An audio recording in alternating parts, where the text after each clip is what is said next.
मेरे प्यारे बच्चों, मत पढ़ना लॉ में कच्चों।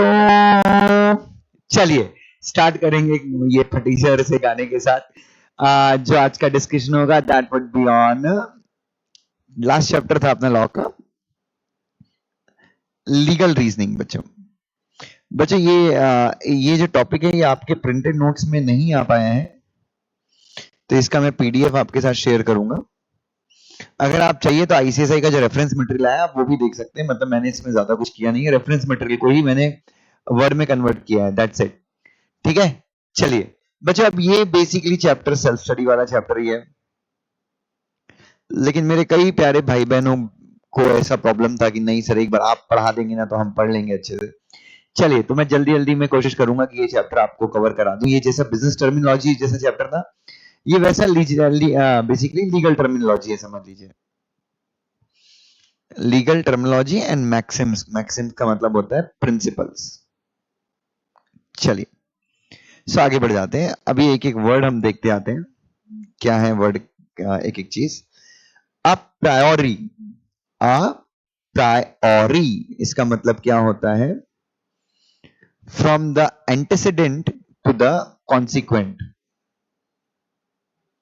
ठीक है, तो इसका मतलब क्या हो गया?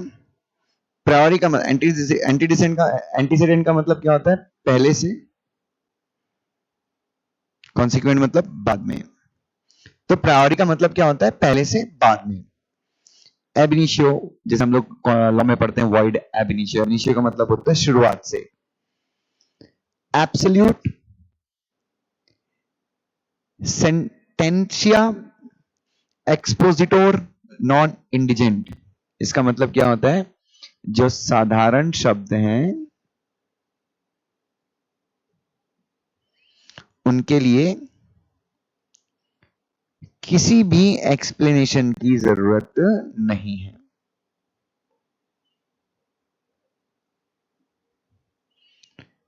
एक्टिव मैक्सिमा मिक्स्टा मिक्स्ड एक्शन, एक्सियो पर्सनलिस मॉरिटर कम पर्सोना। बच्चों इसका मतलब क्या है?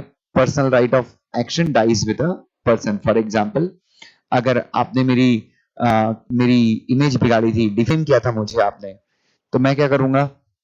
बच्चों अगर आपने मुझे डिफेम किया था तो कोई दिक्कत नहीं है, तो मैं आपके खिलाफ कोर्ट में जाऊंगा। लेकिन अगर मान लीजिए मेरी डेथ जाती है तो मेरा कोर्ट जाने का राइट भी खत्म हो जाएगा। ठीक है, मेरे मरने के बाद मेरे बिहाफ पे आपके खिलाफ कोर्ट कोई नहीं जाएगा। एक्शनेबल पर से का मतलब होता है only. The very act is punishable and no proof of damage. Actionable पर से मतलब एक्शन लिया जा सकता है।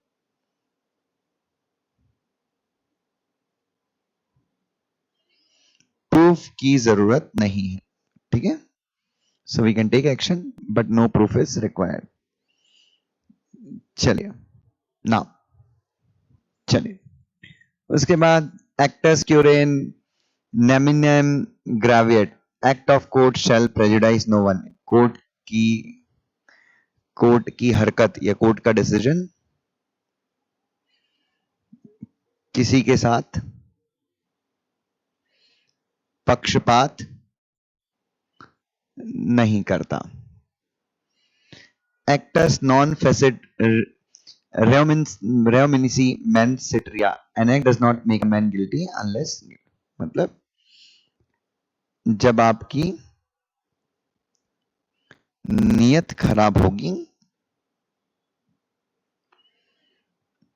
तभी आपको दोषी माना जाएगा। ठीक है, acts Reis wrongful act. Ad hoc ये याद करना जरूरी है। ठीक है, मतलब पढ़ना जरूरी है। एडहॉक का मतलब होता है टेम्पररी। टीचर्स होते हैं एडहॉक बेसिस पे फॉर द पर्टिकुलर एंड, मतलब जितना काम का है उतना ही, टेम्पररी। एड वैलोरम वैल्यू के हिसाब से, एल्युंडे फ्रॉम अनदर सोर्स, कहीं और से जुगाड़। ये सब लैटिन वर्ड है।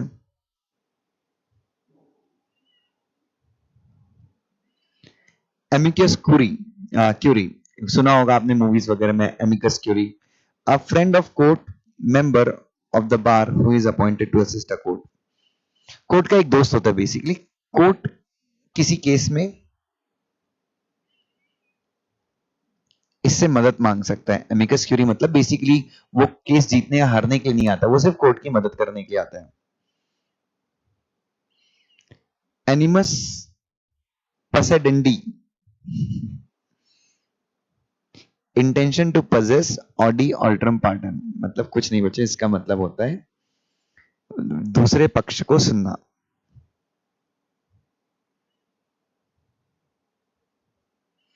बेनामी, नेमलेस, बोनाफाइड, अच्छी नियत के साथ। कैवियट, कोर्ट को बताना कि हम तैयार हैं, बस इतना याद रखना। मतलब मेरे खिलाफ कोर्ट में मान लीजिए एक कोर्ट ने डिसीजन दिया है, ठीक है, मेरे फेवर में है, आपके अगेंस्ट में है, मेरे को पता है कि आप उस डिसीजन के खिलाफ अपील करने वाले हैं, तो मैं कोर्ट में पहले ही बोल देता हूं कि देखो सामने वाली पार्टी अपील डालने वाली है या फिर कोई एप्लीकेशन डालने वाली है, मैं उस एप्लीकेशन के लिए तैयार हूं। कैवियट एम्प्टर, let the buyer beware. कैवियट एक्टर, let the doer beware. Let the doer be aware मतलब जो काम कर रहा है अपने काम के लिए, मतलब खुद जो वो काम कर रहे हैं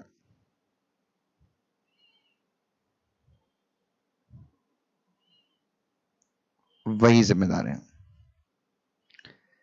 सर्शियोररी, ये बच्चों ये हमने कॉन्स्टिट्यूशन में पढ़ा है,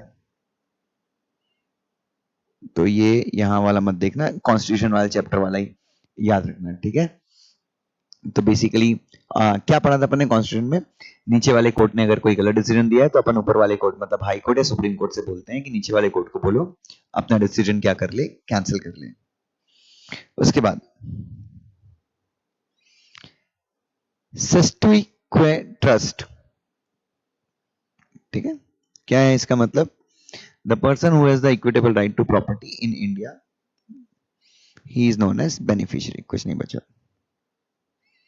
the one who gets the benefit of the property, property किसी के नाम पे भी हो बट जिस इंसान को उस प्रॉपर्टी का अल्टीमेट फायदा मिलता है उसको हम बोलते हैं सेस्टुइक्वे ट्रस्ट। कंसेंसस एड आइडम, इसको बोलते हैं meeting of mind. Contemporanea expositio est optima et fortissimo in league, कुछ नहीं बच्चों, इसका मतलब हो गया कंटेम्प्ररी, कंटेम्प्ररी मतलब latest, meaning must be given to the word. किसी शब्द को एकदम वो वाली मीनिंग दीजिए जो ट्रेंड में चल रही है, ठीक है, जो अभी चल रही है ट्रेंड में, पुरानी मीनिंग मत दीजिए।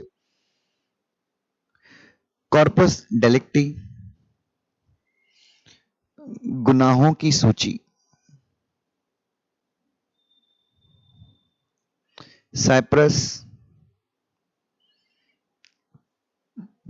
पास होना, पास मतलब जितने पास से गुजर जाना, डॉक्ट्रिन ऑफ साइप्रस जैसे हम लोग पढ़ाऊंगा मैं आपको एग्जीक्यूटिव में, ठीक है। तो फॉर एग्जांपल आपके घर पे आपके घर आपका जहां पे बिल्डिंग था वहां से सरकार ने रोड बना दी, तो अब आपको क्या चाहिए, नई जमीन चाहिए, क्योंकि सरकार ने आपकी जमीन पे रोड बना दी, तो आपको कौन सी कहां पे रोड, नई जमीन कहां पे चाहिए, साइप्रस। साइप्रस मतलब जितने निकट हो सके, जो जमीन आपकी गई है उस जमीन से जितना निकट हो सके उससे आपको उस जमीन से निकट जमीन आपको मिलेगी। डेमनम साइन इंजुरिया, ये हमने टॉट में पढ़ा है। डिफैक्टो मतलब इनफैक्ट, असल में, एक्चुअली, ठीक है। चलिए उसके बाद डिजोर, डिजोर मतलब उचित अधिकार, जिस बंदे का एक्चुअल राइट है। आपने सी सेट की फीस भरी है, लेक्चर आप ही देख रहे हैं, तो आप कैसे लेक्चर देख रहे हैं, डिजोर तरीके से, सही तरीके से। डिहॉर्स, बाहर का। डिनोवो, रिन्यू कराना। डाइज नॉन, छुट्टी का दिन, जिस दिन कोई काम परफॉर्म नहीं होता। चलिए, डिसीट, धोखा। डेल क्रेडिट एजेंट अपन ने पढ़ा है कॉन्ट्रैक्ट में। तो ये क्या है, एजेंसी प्लस गारंटी। ठीक है। डेलीगेट प्रोटेस्ट नॉन, जिसको हमने अथॉरिटी डेलीगेट की है वो आगे अथॉरिटी को डेलीगेट नहीं कर सकता। जिसको अथॉरिटी मिली है वो अथॉरिटी को आगे डेलीगेट नहीं कर सकता। Delegates non protest delegate, same वही है ऊपर वाला meaning. Dictum,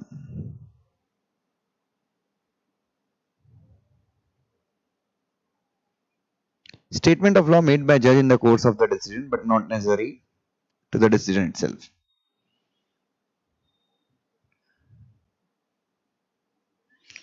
statement of law made by मतलब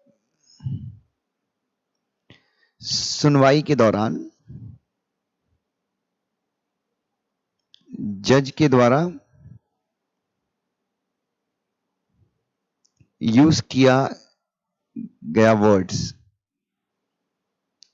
जो डिसीजन का हिस्सा बन भी सकता है, नहीं बन सकता। सो डिक्टम का मतलब वट एवर द स्टेटमेंट्स जो जज केस के दौरान जो भी स्टेटमेंट देगा कोर्ट में, दोज स्टेटमेंट्स या those words are known as dictum. जरूरी नहीं है कि उन शब्दों का उल्लेख कहां पे हो, जजमेंट में हो। डेस्परेट, ओह सॉरी, डायस्पोनो, कन्वे लीगली, कानूनी तरीके से ट्रांसफर करना। ठीक है। जस्डम जेनरिस,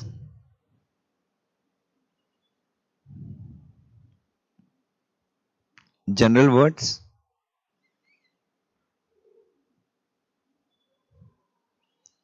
should have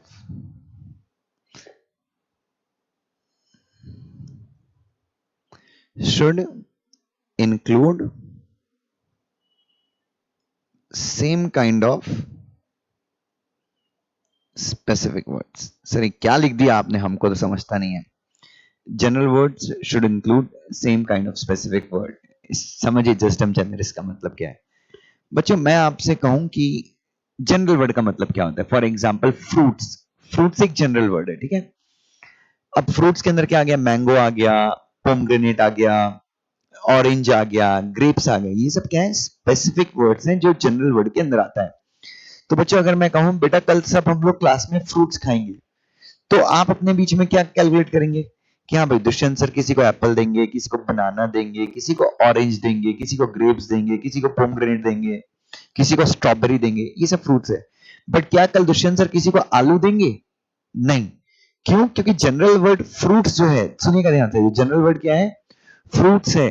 उसके अंदर सिर्फ कौन से वर्ड आने चाहिए, स्पेसिफिक वर्ड जो जनरल वर्ड को मैच करते हैं। तो इफ आई से फ्रूट्स, फ्रूट्स के अंदर क्या नहीं आएगा, फ्रूट्स के अंदर प्याज नहीं आएगी, पालक नहीं आएगी। क्यों? क्योंकि ये सब्जियां हैं, ये फ्रूट्स के कैटेगरी में नहीं आते। तो जनरल वर्ड के अंदर जो भी स्पेसिफिक वर्ड्स होंगे वो जनरल वर्ड के क्लास के अंदर होनी चाहिए। ठीक है। स्टॉपल मैंने कई बार बताया, जो एक बार बोल दिया वो आप डिनाई नहीं कर सकते। उसके बाद नेक्स्ट, एक्स पार्टी, एक पार्टी की प्रेजेंस में। ठीक है। मतलब कोर्ट की प्रोसीडिंग कंटिन्यू रहेगी एक पार्टी की प्रेजेंस में या फिर दूसरी पार्टी की एब्सेंस में। मतलब दूसरी पार्टी अगर एब्सेंट है तो इससे कोई फर्क नहीं पड़ता। एक्सप्रेसियो यूनिस ईस्ट एक्सक्लूजियो ऑल्ट्रिस, अच्छी चीज को इंक्लूड करना और बुरी चीज को हटा देना।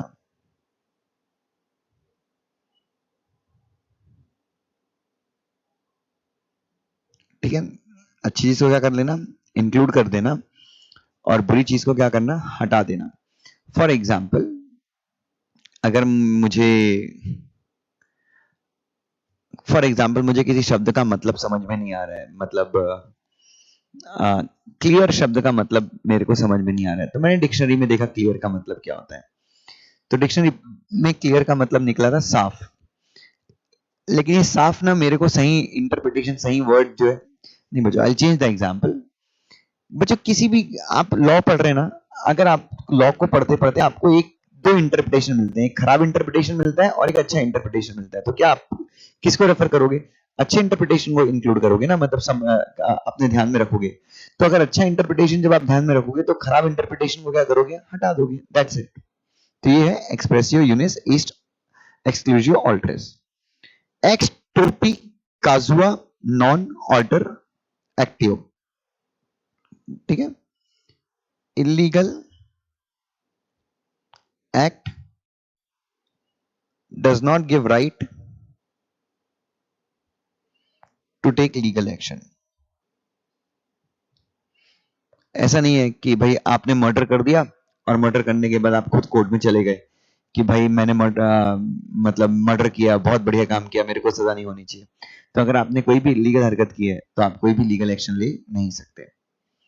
फैटम, इंसानी सोच के परे।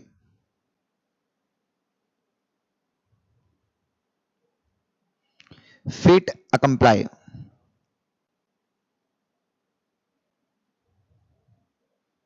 जो हासिल किया जा चुका है।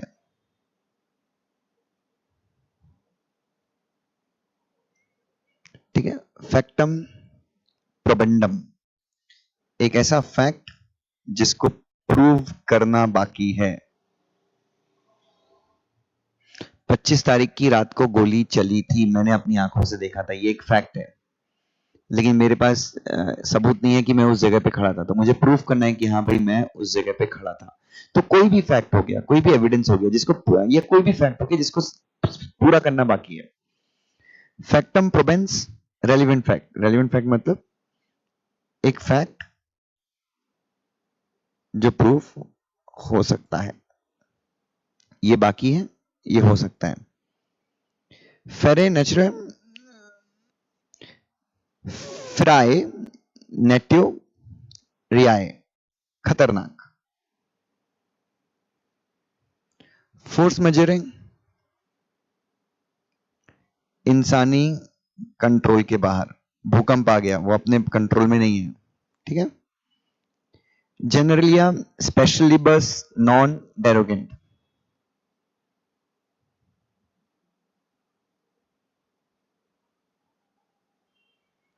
सो इसका मतलब है स्पेशल चीजें जनरल चीजों को सजेस्ट नहीं करती। इसका मतलब क्या हो गया? मैंने आपको बोला कि यार एक काम करो, एक गिलास पानी ले आओ। ये स्पेशल चीज मैंने आपको बोली ना, स्पेशल चीज। यार मैंने बोला पानी ले आओ, तुम पानी लेके आए। तो जब तुम पानी लेके आए तो मैंने तुमसे बोला यार तुम सिर्फ पानी लेके आए, तुम चाय लेके नहीं आए। तो तुम बोलोगे कि दुष्यंत सर आपने तो चाय लाने के लिए बोला ही था। करेक्ट है। मैंने अगर आपको कोई स्पेसिफिक ऑर्डर दिया है तो इसका मतलब नहीं है कि वो स्पेसिफिक ऑर्डर एक जनरल ऑर्डर हो गया कि तुम अपना दिमाग लगा लोगे कि पानी के साथ दुष्यंत सर को चाय भी पीना है, कोल्ड ड्रिंक भी पीना है। No.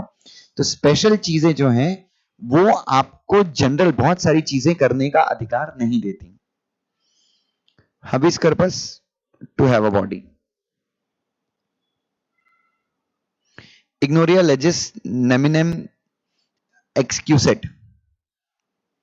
Ignorance of law no excuse. किसी का मर्डर कर दिया और तुम तो छोटे बच्चे हो, तुमको पता ही नहीं कि मर्डर करने मतलब तुम 20 साल के हो, बट तुमको पता ही नहीं भारत में मर्डर की सजा है। तो कोर्ट में जब तुम गए तो जज ने पूछा कि भाई तुमने मर्डर किया, तो बोले हाँ सर मेरे को पता ही नहीं था मर्डर करने के लिए जेल में जाना पड़ता है, मर्डर करने के लिए फांसी होती है, मैं तो नादान हूँ। कोर्ट बोलेगा भाड़ में जा, वो भाड़ में जा कमीने। Ignorance of law is no excuse. Law को इग्नोर करके तुमको लग रहा है कि उस जगह पे लॉ नहीं है, तुमने अगर कोई गुनाह किया है तो तुमको सजा मिलेगी। ये अपन ने पढ़ा था, इंजरी विदाउट डैमेज। इंटरेस्ट रेप्लिके उट सिट फिनिश लिटियम।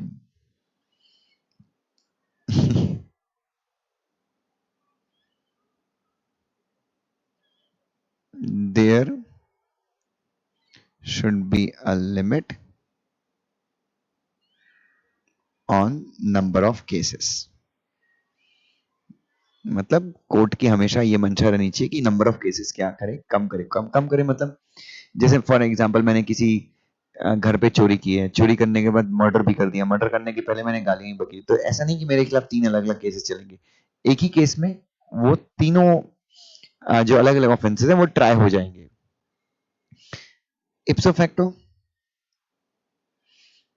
एज पर द नेचर, किसी के नेचर के अकॉर्डिंग। इनप्रॉम्प्टू, तैयार हैं। इनपोज, संभव है। इन लिमाइन, लाइमाइन, शुरुआती दौर।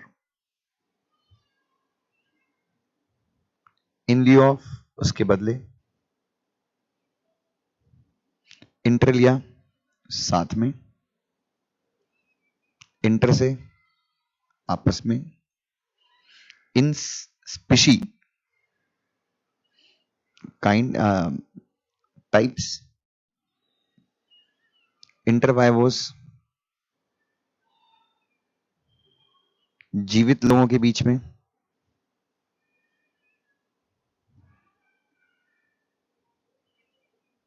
इंट्रावायरस, औकात के अंदर। इन पर्सनम, स्पेसिफिक, इंसान के खिलाफ। अगर मैंने आपका सिलेबस लॉ का खत्म नहीं कराया तो तुम केस मेरे खिलाफ फाइल करोगे ना, सुभान सर के खिलाफ फाइल नहीं करोगे। तो ये इन पर्सनम। इंडाइसिया, एक सिंबल, टोकन। इनिलेंडो,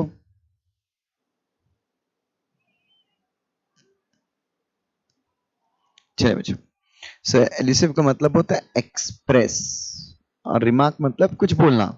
तो मुंह से शब्दों के जरिए किसी के खिलाफ या किसी के लिए कुछ बोलना। जस्ट इन पर्सनम, सेम मैंने आपको बताया था, इन पर्सनम अगेंस्ट स्पेसिफिक पर्सन। जस्ट इन पर्सन, राइट अगेंस्ट द वर्ल्ड।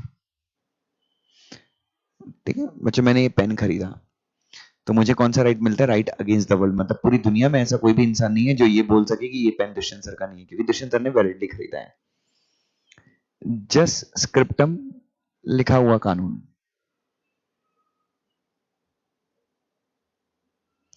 ठीक है। लेक्स मार्काटोरिया, कुछ नहीं बच्चों, कानून जो व्यापारियों के ऊपर लागू होता है, व्यापारियों को लागू होता है। ठीक है। लेक्स फोरी, law practised in the court, जो लॉ कोर्ट में भी पालन होता है, जिन कानूनों का कोर्ट में पालन होता है। लिस, सूट, मुकदमा। लिस पेंडेंस, रुका हुआ मुकदमा, मतलब जो कोर्ट में चल रहा है, जो कोर्ट में पेंडिंग है। लुकस स्टैंडी, legal right to appear in the court and to be heard. Court में अपीयर करने का कानूनी अधिकार और कोर्ट में बात रखने का कानूनी अधिकार। मेलाफाइड, खराब नीयत। बोनाफाइड का मतलब है अच्छी नीयत।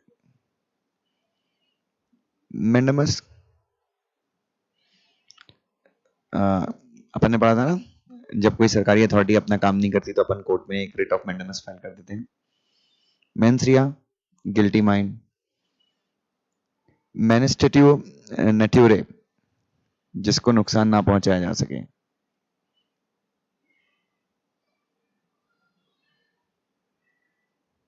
ना पहुंचाया जा सके। ठीक है, चलिए।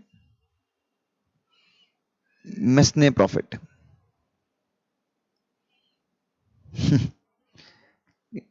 आपकी जगह पे कब्जा किया पर कब्जा करके जो प्रॉफिट कमाया है, मेरा घर आपने कब्जा कर लिया, मेरा, मैं जिस घर का मालिक हूं वो आपने मुझसे छीन लिया, मुझे भगा दिया, और मेरी कब्जे की हुई जमीन पे, मतलब जो जमीन आपने मुझसे छीनी है उसको रेंट पे देके 10 लाख रुपए कमा लिया, तो 10 लाख रुपए जो आपको मिला है वो कौन सी प्रॉफिट है? Mesne profit. ठीक है, मिस नॉर्मर गलत नाम, म्यूटेटिस म्यूटेंडिस विथ suitable changes, नॉसिटर सोसिस known by associate words, known by associate word का मतलब क्या हो गया? फॉर एग्जाम्पल मैंने 3-4 वर्ड्स यूज किए, ठीक है, oiling, washing, greasing, denting, painting, क्रिंकिंग। अब बच्चों देखिए, अब मैंने जितने ही वर्ड यूज किए अब आपको सारे वर्ड समझ में आ गए, एक वर्ड को छोड़ के, कौन सा? क्रिंकिंग। ठीक है, तो मैंने बाकी सारे जो वर्ड यूज किए वो किससे रिलेटेड है? Oiling, greasing, washing, painting, denting, ये सब गाड़ियों से रिलेटेड है ना। तो ये क्रिंकिंग वर्ड जो है भले ही आपको समझा नहीं है, बट नॉसिटर सोसिस, इस प्रिंसिपल के थ्रू आप क्या बोल सकते हैं कि क्रिंकिंग शब्द भी किससे रिलेटेड है? गाड़ियों की सर्विसिंग से रिलेटेड है। अबिटर डिक्टम, कोर्ट का वो ओपिनियन जिससे कोई फर्क नहीं पड़ता, मतलब कोर्ट की बात जिसका कोई कानूनी वजूद नहीं है, मतलब केस चल रहा है कोर्ट, उसमें जोक वगैरह मारता है, तो ये जोक वगैरह जो जज मार रहे हैं इसका, इससे कोई केस के ऊपर फर्क नहीं पड़ता।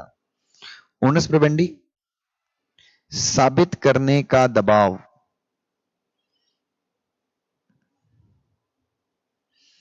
बर्डन ऑफ प्रूफ, पारी पशु, एक जैसा, पर से, ओनली,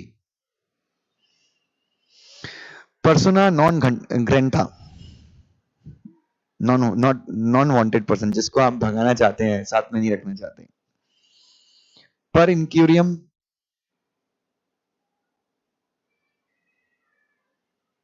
अनजाने में। पनामा फेसी, शुरुआत में। प्रॉफिट पेंड्रे,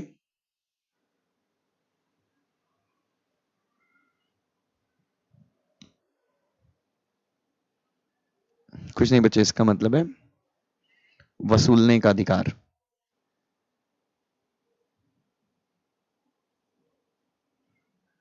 प्रो बोनो पब्लिको, समाज के अच्छे के लिए। बच्चे इसमें लैटिन वर्ड भी हैं, फ्रेंच वर्ड भी हैं। Proforma, format. प्रोराटा, प्रपोर्शन में। पोस्टेरियोरी, प्रायोरी का ऑपोजिट, इसमें इसका मतलब है आगे से पीछे जाना। प्यूजने मॉर्गेज, किसी एक प्रॉपर्टी के ऊपर अगर आप, कोई एक प्रॉपर्टी है, दो लोगों को गिरवी रखी है, फॉर एग्जाम्पल एक जमीन है, उसको पहले मैंने एचडीएफसी बैंक को गिरवी रख दिया, और उसके बाद उसी जमीन को मैंने क्या किया? आईसीआईसीआई बैंक को गिरवी रख दिया। तो जो दूसरा मॉर्गेज मैंने किया आईसीआईसीआई बैंक के पास जो गिरवी रखी है उसको हम बोलते हैं पिछले मॉर्गेज। पारी कॉज हुआ, इक्वल राइट्स, एक तरह का पारी पासो। पारी मटेरिया रिलेट्स टू सेम थिंग। ठीक है, जैसे कॉन्ट्रैक्ट एक्ट और सेल ऑफ गुड्स एक्ट, ये पारी मटेरियल लॉज है। पारी मटेरियल लॉज मतलब एक ही सब्जेक्ट मैटर से डील करते हैं। कोई फैसेट पर एलियम फैसेट पर से। ठीक है, मतलब आपके एजेंट की हरकत आपकी हरकत है। जो व्यक्ति दूसरे के थ्रू अपना काम करवाता है, यह माना जाता है कि वो खुद ही काम कर रहा है दूसरे के थ्रू। क्यों वारंटो? पब्लिक अथॉरिटी से पूछना, क्यों कर तुम्हारे पास, तुम कैसे कर रहे हो ये? पढ़ा है ना अपन ने, इट्स अ रिट। रेशियो डिजाइड इंडी, डिसीजन के पीछे की वजह, कोर्ट अगर कोई डिसीजन पास कर रहा है तो उस डिसीजन के जो भी रीजन है उसको हम रेशियो डिसाइडेंडी बोलते हैं। रेस जुडिकेटा, एक केस जो डिसाइड हो चुका है वो दूसरे कोर्ट में नहीं एक्सेप्ट होगा। रेस मतलब होता है केस, और जुडिकेटा मतलब होता है ऑलरेडी डिसाइडेड। तो एक केस है, अगर एक कोर्ट ने डिसाइड कर दिया है तो दूसरा कोर्ट, सेम लेवल का कोर्ट, उस केस को एंटरटेन नहीं करेगा। मैं अपील की बात नहीं कर रहा हूं, मैं सेम लेवल की बात कर रहा हूं। सेम लेवल का कोर्ट एक्सेप्ट नहीं करेगा। अपील तो ऊपर वाले कोर्ट में होती है। रेस इप्सा लिक्विटेर, अपने आप में जो चीजें क्लियर होती हैं, जो चीजें एकदम डाउटलेस होती है ना, अपने आप में क्लियर, उनको बोलते हैं। रेस्पोंडेंट बी, रेस्पोंडेंट सुपीरियर, कुछ नहीं, एजेंट की हरकतों के लिए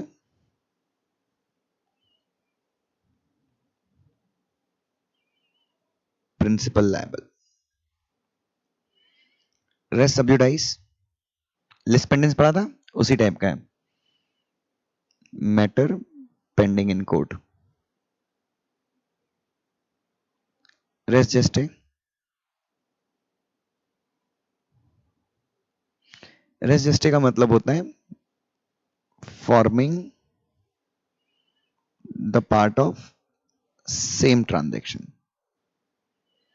रेस जस्टे का मतलब होता है forming the part of same transaction. For example, murder हो रहा था और मर्डर होने वाली जगह से जोर जोर से आवाजें आ रही थी कि मैं तेरे को मारूंगा, छोड़ूंगा नहीं तेरे को। सामने वाला बोलता है नहीं छोड़ दो मुझे, मत मार प्लीज मत मार। तो ये क्या है, मर्डर होना, और उन दोनों के बीच में जो लोग मर्डर मतलब जिसका मर्डर हो रहा है और जो मर्डर कर रहा है उनके बीच में जो भी बातें हैं वो रेस जस्टे फैक्ट है। रेस जस्टे फैक्ट मतलब सेम ट्रांजेक्शन का पार्ट है। रूल निशी, फाइनल रूल, जो कोर्ट मान चुका है।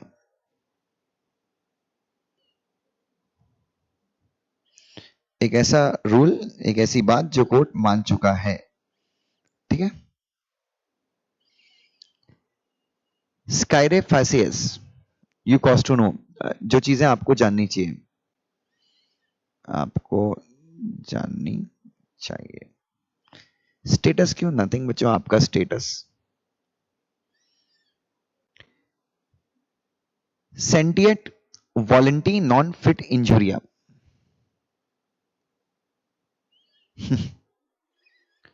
जो इंजरी पहुंचाता है उसे इंजरी नहीं होती। मतलब मैं आपका मर्डर करने जाऊंगा तो कोर्ट मानता है कि मैं मर्डर करूंगा, मुझे कोई नुकसान नहीं होगा मर्डर करते करते।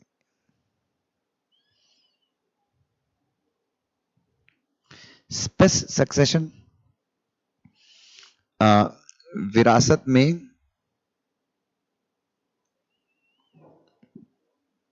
प्रॉपर्टी मिलने की संभावना। सुप्रा, सुप्रा मतलब ऊपर लिखी हुई चीजें।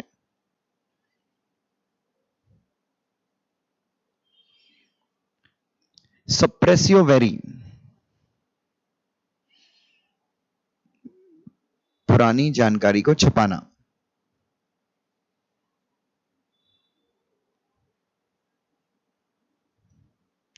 सुई जुरिस,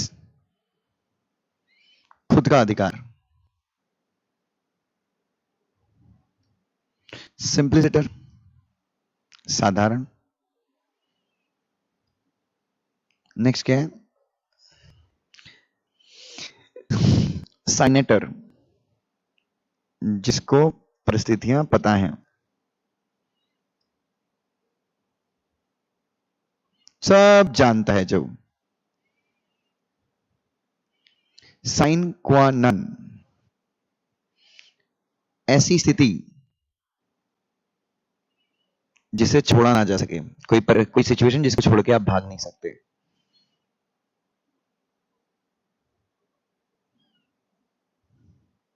साइटियस सिचुएशन, स्यूमोटो खुद से, स्टेयर डिसाइसिस डिसीजन जो मानना पड़ता है, एक ऐसा डिसीजन जो सबको मानना पड़ता है उसको बोलते हैं स्टेयर डिसाइसिस। साइन डाई, आज का लेक्चर खत्म हो गया, ठीक है, कब मिलेंगे अब दोबारा पता नहीं, जब मन होगा तब मिलेंगे। ये हो गया साइन डाई लेक्चर एडजन हो गया, तो कब मिलेंगे ये हम बताते नहीं है। ट्रेवॉक्स प्रिपरेटरीज, प्रिपरेटरी रिकॉर्ड, जो रिकॉर्ड्स बनाए गए हैं।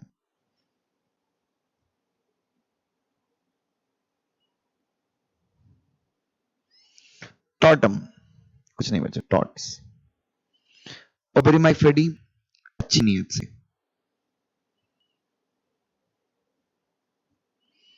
यूबी जस्ट इबी रेमेडियम, where there is a right there is a remedy, जहां पे आपको अधिकार है उस अधिकार को प्रोटेक्ट करने के एक रेमेडी आपको मिली हुई है, आर्टिकल 32। अल्ट्रा वायरस औकात के बाहर।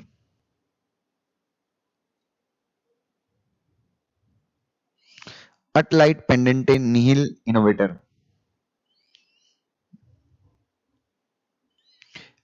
Nothing new to be introduce during litigation, मतलब अगर मान लीजिए किसी प्रॉपर्टी को लेके झगड़ा है, तो उस प्रॉपर्टी में दो लोगों के बीच में झगड़ा है, एक्स और वाई, तो वो प्रॉपर्टी झगड़े के टाइम पे किसी और को बेचनी नहीं है, कोई भी नई पार्टी इंट्रोड्यूस नहीं होनी चाहिए जब तक केस चालू है। यूसिफ रक्शली,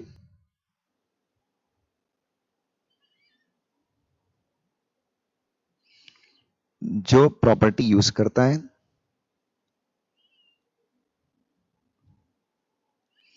और पैसे कमाता है,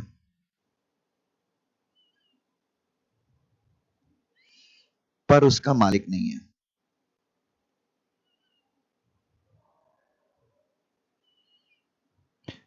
अट रेस मगिस वलिट क्वाम परेड, डिक्शनरी मीनिंग, किसी वर्ड को जब समझते हो तो वर्ड्स को समझने के लिए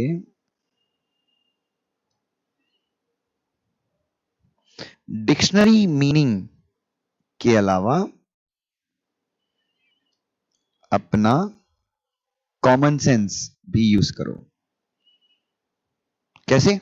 मैं जब एक लड़की से मिलने गया, उस लड़की ने मुझे बोला, Dushyant get the hell out of here. क्या बोला उस लड़की ने मुझे? शी टोल्ड मी कि Dushyant get the hell out of here. अब get the hell out of here इसका मतलब क्या है? अब बच्चों डिक्शनरी मीनिंग देखेंगे तो gate the hell out of here का मतलब हो गया यहां से नरक को बाहर निकालो, नरक को बाहर निकालो। अरे मैंने उस लड़की ने मैंने उस लड़की को देखा, वो बोली Dushyant get the hell out of here, तो मैंने देखा नरक का है, नरक का है। तो कई बार आप डिक्शनरी मीनिंग देखेंगे ना तो आप अचरज में पड़ जाएंगे, तो आपको कॉमन सेंस लगाना है, अरे उस लड़की के एक नरक तो मैं ही हूं, वो मुझे भगा रही है यहां से, ठीक है। विज मेजर एक्ट ऑफ गॉड, विजिलेंटी ब्यूसेट नॉन डॉर्मेंटोबिस जूरा सवियंट, कानून उनकी मदद करता है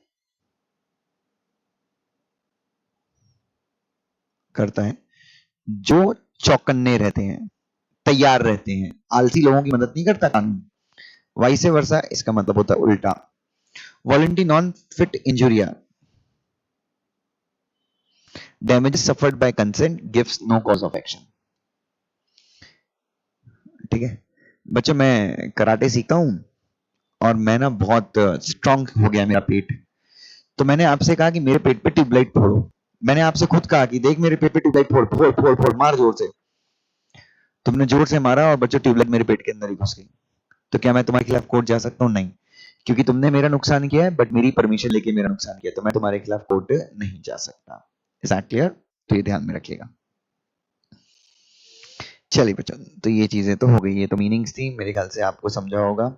हिंदी में मैंने समझा है। अच्छा, इसको याद करने की कोई जरूरत नहीं है, 4 से 5 रीडिंग जरूरी है, रट्टा वट्टा मारने की जरूरत नहीं, तो साला इससे कुछ नहीं आने वाला, एक या दो मीनिंग आएंगी बस।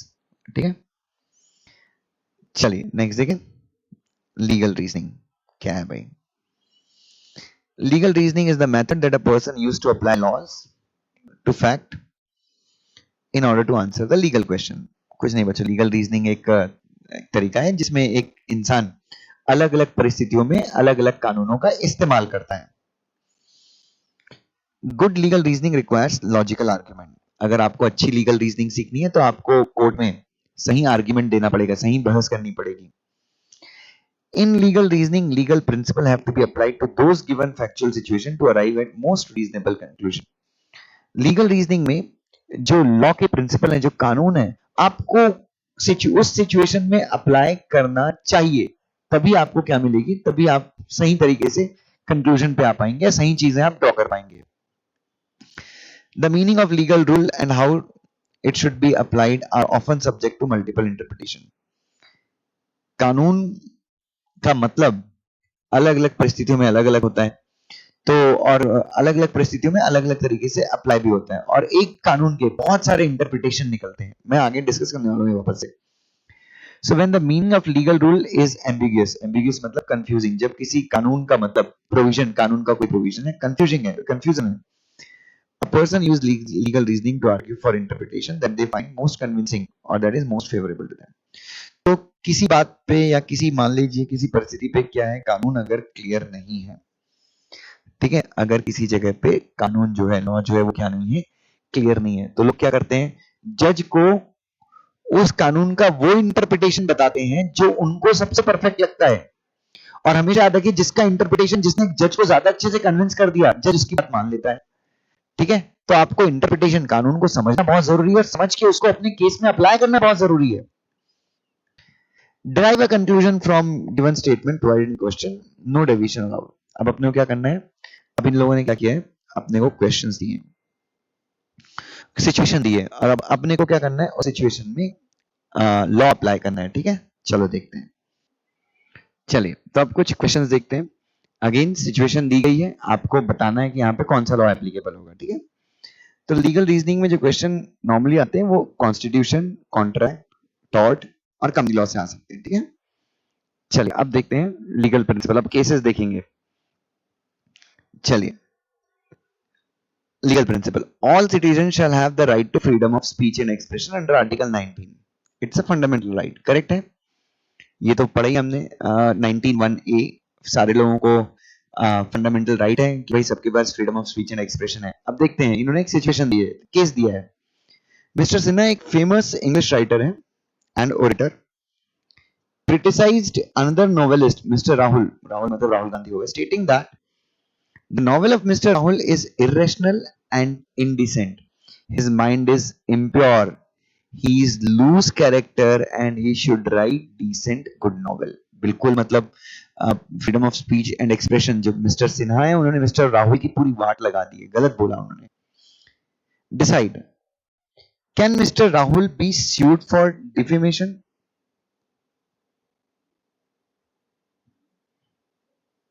Sorry, Mr. Sinha is a famous writer and criticized another novelist. मतलब यहाँ पे मिस्टर सिन्हा ने राहुल को स्यू किया, राहुल को के बारे में बोला है। Can mister Rahul be sued for, गलत है ना, यहाँ पे आना चाहिए कैन मिस्टर सिन्हा, क्या मिस्टर सिन्हा स्यू मतलब केस हो सकता है डिफेमेशन का? Number 1, he is not liable because he has just express his personal views. तो पहला तो है कि भाई मिस्टर सिन्हा ने कुछ गलती नहीं की, उन्होंने सिर्फ अपना व्यक्तिगत ओपिनियन जाहिर किया है। He is liable to be sued for defamation if his statement was not true or said in malified intention.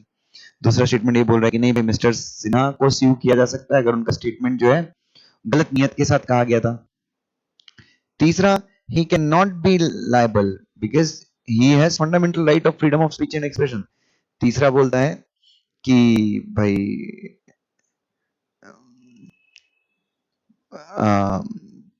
तीसरा स्टेटमेंट ये बोलता है कि भाई जो मिस्टर सिन्हा है उनको तो स्यू किया ही नहीं जा सकता क्योंकि वो तो अपने फंडामेंटल राइट का यूज कर रहे हैं। और चौथा, He cannot be sued because both are writer and novelist and both can criticize each other. तो बच्चों आपको क्या लगता है ये? तो क्या मिस्टर सिन्हा जो है वो स्यू किए जा सकते हैं मिस्टर राहुल के द्वारा? बताइए आपको क्या लगता है? देखिए जहां तक मेरी बात देखें तो यहां तक ठीक है, Rahul is irrational, indecent, his mind is impure, यहां तक ठीक है, हो सकता है ठीक था, बट यहाँ पे he is a loose character. मतलब आप छीटाकशी कर रहे हैं, व्यक्तिगत टिप्पणी कर रहे हैं, आप अपनी freedom of speech and expression गलत फायदा उठा रहे हैं। तो मेरे हिसाब से, मतलब मेरे हिसाब से जो सही भी है, यहाँ पे आंसर आना चाहिए, he is liable to be sued for defamation. Defamation dot में हमने पढ़ा था ना, किसी की इज्जत उछाल रहे हो आप बच्चों, तो ही शुड बी सूड। चलिए नेक्स्ट लीगल प्रिंसिपल देखेंगे। अब अगला लीगल प्रिंसिपल दिया उन्होंने, बहुत इजी है बच्चों। हाँ, ये अगला लीगल प्रिंसिपल क्या है? Every citizen of India has a fundamental right to carry on trade, business or profession of his own choice, subject to the, ये भी आर्टिकल 19 के अंदर है, आर्टिकल 19(1)(g) के अंदर है कि हर व्यक्ति अपनी इच्छा के हिसाब से बिजनेस या प्रोफेशन कर सकता है। ठीक है, अब हम सिचुएशन देखते हैं।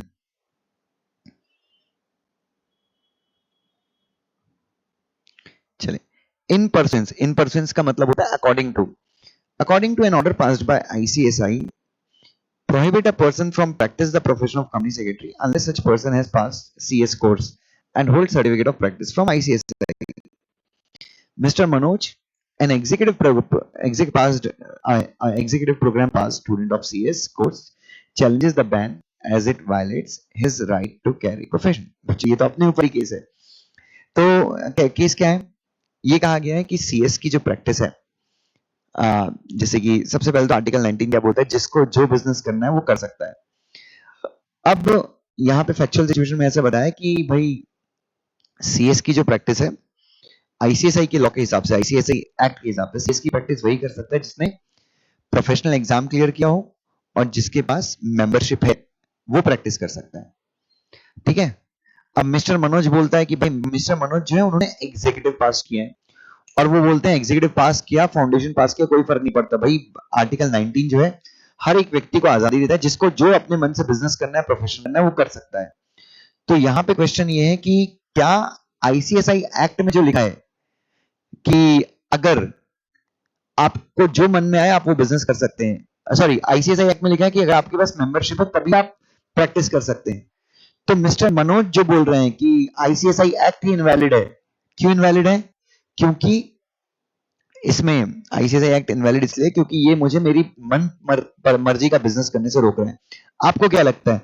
हम लोगों ने पढ़ा है ना, आर्टिकल 19 में पढ़ा था कि हाँ आप अपनी मर्जी का बिजनेस कर सकते हैं, बट जो पार्लियामेंट है उसके ऊपर रीजनेबल रेस्ट्रिक्शन लगा सकता है, और उसमें था कि प्रोफेशन करने के लिए एजुकेशनल क्वालिफिकेशन प्रिस्क्राइब किया जा सकता है। मैंने एग्जांपल भी लिखा था CACS। तो डिसाइड, पहला, ICSI has superior right. The ban is justified as the ban is justified as the Mr. Manoj का जो बिजनेस करने का राइट है वो एब्सोल्यूट नहीं है। The ban is not justified as the ICSI cannot deprive any person of his right to carry on his profession. तो basically जो ICSI ने बैन लगाया है वो जस्टिफाइड है या नहीं है? तो यहाँ पे the ICSI has a superior right to ban. The ban is justified, बच्चों ए आ जाएगा। ICSI के पास सुपीरियर राइट है बैन करने का by virtue of ICSI act, ये डाल सकते हैं आप। ठीक है, चलिए तीसरा देखते हैं, लीगल प्रिंसिपल देखते हैं तीसरा क्या है। A contract is an agreement by which the law will enforce. Correct है, कॉन्ट्रैक्ट एक अग्रीमेंट है जिसको लॉ क्या करेगा? एनफोर्स करेगा, सपोर्ट करेगा। All agreements are contract if they are made with free consent by the parties competent to contract for lawful consideration with lawful object. Definition ये contract की कि कॉन्ट्रैक्ट को एनफोर्स किया जा सकता है अगर उनमें फ्री कंसेंट हो, पार्टीज जो है वो कॉन्ट्रैक्ट करने के लिए एलिजिबल हो और कंसिडरेशन हो। अब देखते हैं case. Mister Raja offer to buy mister Ram's car for 5 lakh but mister Ram refused. ठीक है, मिस्टर राजा ने एक ऑफर दिया कि भाई मैं तुम्हारी कार 5 लाख में खरीदूंगा, बट राजा ने ऑफर किया बट राम ने मना कर दिया। बाद में mister Raja threatened to kill Mr. Ram and Mr. Ram agreed to the sale. Mr Raja ने बोला कि साले अगर तूने मुझे अपनी कार नहीं बेची 5 लाख में तो मैं तेरे को मार डालूंगा। तो राम क्या हो गया, अपनी जान बचाने के लिए तैयार हो गया। ठीक है, लेकिन मिस्टर राम पहले तो तैयार हो गया, लेकिन बाद में जब स्थिति सामान्य होगी तो मिस्टर राम ने बोला कि मैं नहीं बेचूंगा, तूने तो मुझे डरा धमका के मेरा कंसेंट लिया था। मिस्टर राजा कहाँ चला गया, कोर्ट चला गया। राजा कोर्ट क्यों चला गया, वो बोला कि पहले तो राम ने बेचने के लिए तैयार कर दिया, बेचने के लिए तैयार हो गया था, बट आप राम मना कर रहे हैं। डिसाइड, क्या राजा will succeed because Mr. Raja was offering lawful consideration. Raja will succeed because buying and selling of car is lawful. Will succeed because both the parties have capacity to contract. Will fail. Yes बच्चों, राजा जो है वो fail हो जाएगा क्योंकि राम की कनपट्टी पे बंदूक रख के मार बोला था कि मार दूंगा तेरे को, तो यहाँ पे कंसेंट नहीं था, तो यहाँ पे फ्री कंसेंट वाज मिसिंग। ठीक है, चलिए चौथा केस देखते हैं।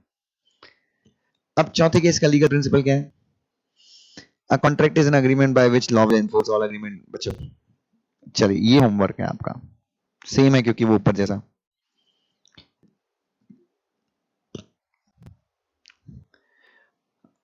चलिए आज के लिए बस करें क्या बच्चों।